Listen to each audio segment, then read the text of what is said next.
It's the Nothing Phone 2 after about a week of use. I was really looking forward to this device, and so far it hasn't disappointed. I really like what Nothing has done, and that starts with the price. $599 for the base model, which is 8 gigs, 256 gigs of storage. This one is 12 gigs. It's $699 because you can't get the white one anymore unless you get the 12 gig version. I don't necessarily agree with that, but if you're okay with the gray, the charcoal, which looks quite good with the glyphs and all of the action on the back, $599 will be your price. And I love that Nothing has kind of gotten out of that lower mid-range territory because I thought that would be a loser for them. The Pixel 6a, I think, ate the Nothing Phone 1's lunch. I think that was going to be a dangerous market segment because of the extra build quality they were putting into their devices. That little premium they were charging that made it a little bit more expensive than some of the power that you'd be able to get in the mid-range wasn't quite worth it for the extras that you were getting. But at $599 in this new and exciting category, which I don't know what you'd consider this, a hyper mid-range, kind of a sub-flagship. There's a bunch of devices in this price range now that are really capable and offer a lot. So I think the extras and the build and the care that Nothing puts into this device makes a lot more sense in this new segment than it did in the mid-range segment. So let's talk about it. There are $599. There are some other devices. You've got something like the Motorola ThinkPhone is a little bit more expensive. The OnePlus 11 at $599, which I think this has some advantages over the OnePlus 11. I'm going to do a dedicated comparison of those two. But just because spec-wise the OnePlus 11 might trump the Nothing Phone 2, that doesn't tell the whole story. So we'll go over that. But let's talk about that build. Really nice. Gorilla Glass front and back. No issues with that. Metal frame. Feels great in the hand. The one thing I love is this is a 6.7-inch display. So this is by no means a small device, but it's lightweight.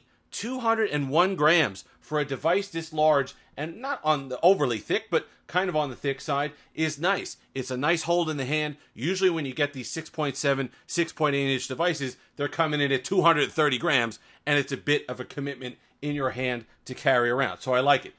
The glyph stuff, we'll get into that a little bit later when we talk about Nothing OS 2. Is it a gimmick? Yeah, but it's a harmless one. I like some of the stuff that they do. I like the charging indicator LED here at the bottom. I like the notification stuff that you can lock on. So if I get a WhatsApp message, it'll stay lit until I go ahead and check that message. So that's something that's useful. The call stuff and all the rest of it, I don't keep my phone face down on the table. So seeing this stuff is kind of secondary to me. It's cool to have. I love the little red LED that goes off when you're recording a video. I think that blinking, kind of that old school red recording is kind of cool. But as for the rest of it, if you use it, great. If you don't, it's harmless that it's there. It doesn't add a whole lot to the price of the device. Let's talk about this display, though, because it is absolutely gorgeous. Gorgeous. Only 1080p, but it's an LPTO panel, so you're going to get that variable refresh rate that could go all the way down to 1 hertz if needed. So that's something that you're going to enjoy on it. LTPO, excuse me. OLED, HDR10+, 1600 nits, and it shows. I don't know if it's the way that Nothing has laminated the display, but it just absolutely jumps off the glass. It looks great. It's one of those displays that when you look at, your eyes thank you every single time. It's one that I look at, it just, whatever it is about it, whether it's the brightness, whether it's the color saturation, everything about this display is appealing to me. It is absolutely a flagship quality panel, and you will enjoy it. Let's talk performance. It's got the Snapdragon 8 Plus Gen 1, which is the kind of the king of this category of device. Really capable. You're rarely going to tax it, if ever. It's going to play all the top games that you could think of. It's going to do all your apps, all your video editing. It does photo processing quickly, so you're going to have no issues with that. It's just a really capable chip. And in my kind of anecdotal experience, the battery life that I'm getting on the Plus One version, but Gen Plus, whatever it is, chip, is better than I'm getting on the Gen 2. Like I said, it has a lot to do with optimization, can be anecdotal, different devices handling things differently. But I really like the battery performance now on several devices that I have with that 8 Plus Gen 1 that is absolutely outsized battery beasts which we'll talk about in a moment. But the performance-wise, you're not going to be hurting. Whether you get the 8 gig or the 12 gig version, that Snapdragon in here is really good, able to power the 120 hertz without any issue whatsoever. You're going to be pleased, and look how smooth. You're going to be pleased and not wanting for anything when it comes to that Snapdragon. And that's what's great about this price range, is that you get all the power that you're going to need for everything that you're going to do on a daily basis, but you're not spending $1,000. So I love that Nothing has kind of joined that party and given us something a little bit different. Software, Android 13, Nothing OS 2. Is it the kind of ecosystem revolution that the founder kind of sold us on with the Nothing Phone 1? No, I don't think so. In fact, they've taken kind of stock Android, they made it a little goofy, or the Pixel experience, I should say, and made it a little bit goofy. It's different-ish. I don't really have a problem with it. It runs well. I have noticed a couple of goofy things. I have noticed a couple of keyboard glitches. I have noticed a couple of times where the battery software wasn't keeping track of things properly and I had to restart. I was noticing a thing here and there that would give you a little pause. Does it ruin the overall experience? No. Is it a glitchy mess? No. But just know it's not completely perfect in what you'd expect from something like a One UI 5.1. If you're coming from something like that, you're going to notice a couple more hiccups with this and a few more quirks than you do with something that's been around a bit longer and is a bit more polished. Let's go into the actual Glyph menu itself so we could see some of that. Glyph interface. So you get a bunch of different things that you could do. Notifications is where I have it. So you see I have Messages, Slack, and WhatsApp marked as ones that get a kind of constant light on the back when I get a message. So it's interesting. You could do ringtones. You could flip the Glyph timer. You could do Composer and make your own kind of ringtone, and you can pair it with stuff. Google Assistant, the charging meter is what I talked about. You could have schedules, and you're going to want to set that, by the way, the bedtime schedule, because when you plug it in for charging, a lot of times it'll flash on the indication, and it's bright. So if you have it by your bedside, you're going to notice it, so you might want to go ahead and make sure that you have the bedtime schedule set. But that's just kind of you can see the aesthetic of it. I like it.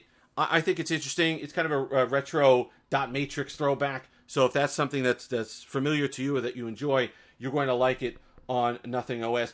I do like the fact of how detailed their patch notes are. Really good.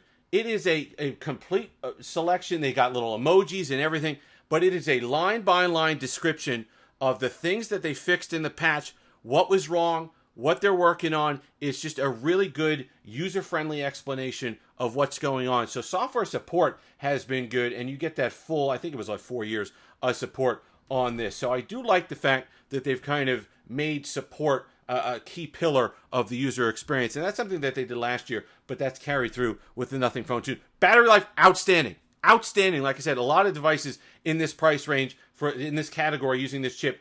8+ hours of screen on time. Even with the brightness, thankfully the screen's plenty bright. I don't have to run it at 100%. But really good battery life. Not going to be disappointed. Definitely a 2-day device. Not a lot of battery drain.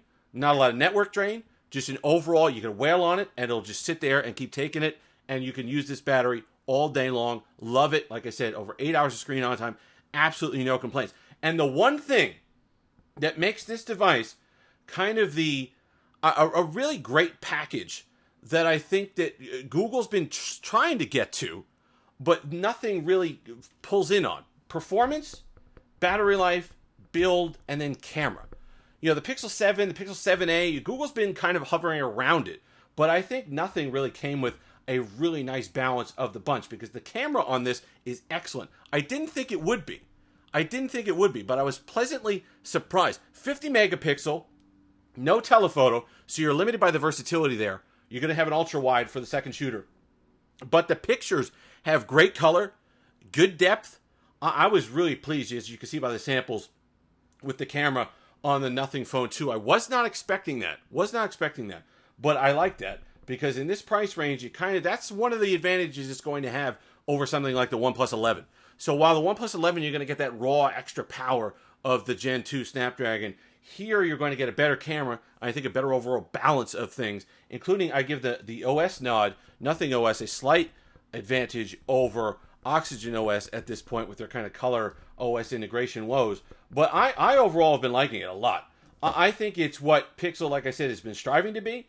I love the build. I love how it's nice and light. I love the display. Your eye, you pick one up and just look at it, and it is an absolutely gorgeous panel. You're going to like it. $599. Hard to see how you could go wrong. If you've made it this far, like, comment, subscribe, all that fun stuff. Until next time, have that Steve-licious day.